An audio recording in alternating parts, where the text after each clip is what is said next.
Hello mga viewers! For today's video, I'm here in Starbucks Reserve Roastery in Tokyo, one of the largest Starbucks here in Japan. Tara guys, samahan niyo ako. Let's see what's inside. So this place is made up of multiple floors from level 1 to level 4. So pagpasok mo pa lang guys, ang unang-unang bubungad sa iyo is yung kanilang merchandising area. So meron siyang different types ng tumbler, mug, bags, all types of souvenir like t-shirt, chocolate, and also different varieties of coffee bean. On this floor, they even roast their coffee beans fresh on site. So, fresh talaga. Parang ako fresh, ganun. And alam nyo ba guys, mayroong lang 6 na Starbucks Reserve Roastery sa buong mundo. And one of these were found here in Tokyo. And they also have Princi Bakery on the first floor. They offer the best bread in the world.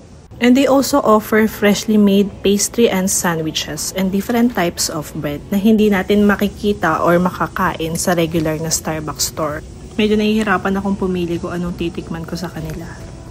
So guys, dito naman tayo sa second floor. Sobrang ganda talaga ng view pag nandito ka sa taas. So makikita mo talaga yung mga interior.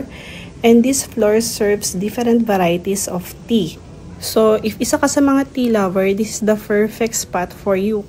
And of course, the tea menu is not as usual as they offer a unique tea beverages that you can only find here. And guys, hindi nyo ba na-notice na hindi naka-close yung kanilang preparation area? So most of the time, when you order tea in this place, pine-prepare nila in front of the customer.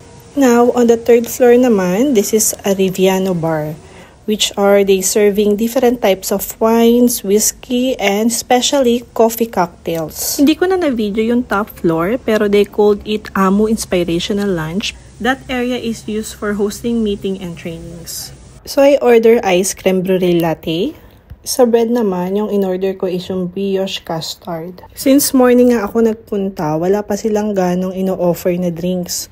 So, yung creme brulee latte lang talaga yung nag-catch ng attention ko. Then, sa bread naman, na-curious ako sa lasa nito because I love custard bread. Ito na muna yung tinry ko. They also have outdoor area when you can chill while drinking your coffee. So, meron siya sa level 4 at saka sa level 3. Ang sarap kumain at mag-chill dito sa coffee shop. Yun lang guys, limited lang yung time ko. Alam niyo naman, marami tayong pupuntahan for today. So yung first area na vinisit ko is itong Starbucks. Mas better kasi magpunta ka dito sa umaga para ma-avoid mo na din yung maraming tao. And of course, para ma-enjoy mo yung coffee and also the view.